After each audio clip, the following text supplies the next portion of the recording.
Guys, you know, we've been talking about this storm and its tracks and its trends. At this point, we're babysitting it, and we're going to walk it into the area because what will happen with storms as they move inland is right now it's following that center line pretty well, but they will tend to wobble some as they move inland, interact with land, so you can see some slight deviations there in the track. Either way, we're all going to be on the east side of this, and depending on how close this core gets to New Orleans, we could have some fairly strong winds from this. I want to do a little something. I did this during Ida and it worked out pretty well.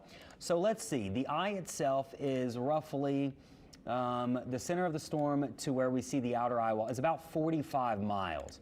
That eye is going to remain somewhat of a same size as we get into the evening as it moves past the city. So if the eye is about 45 miles wide, 45-mile wide eye would put that stronger part of the eye wall or the core of the hurricane into the city of New Orleans. So we do think we have a chance of seeing those 50 to 80 mile per hour wind gusts across the area.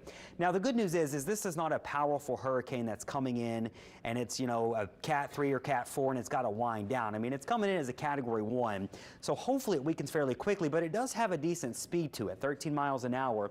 And so it will steadily move across the area. So we could see these winds penetrate further inland. And that's why I think there is that chance that we do see winds 50 to 80 miles per hour.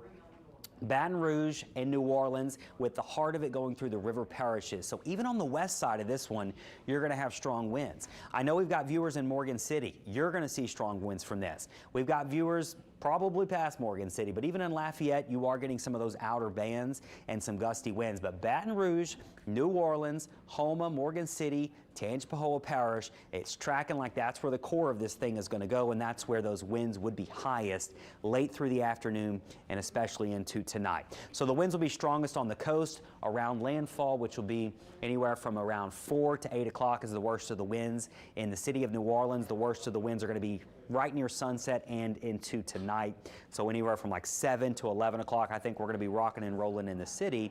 And then for the North Shore, it's probably going to be even later, like closer to midnight and beyond.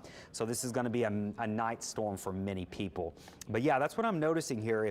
If that eye continues on this same path, the center, which is right there, we don't have a well-defined eye. You're not going to go outside and be able to see anything, so please don't do that. It's somewhat enclosed here. But the center of the hurricane moving inland with about a 45-mile distance between the center and this outer eye wall and where the core is, we could see some of that into the New Orleans metro area, especially in Jefferson Parish. Guys, we will have much more for you coming up throughout this hour. Back to you. All right.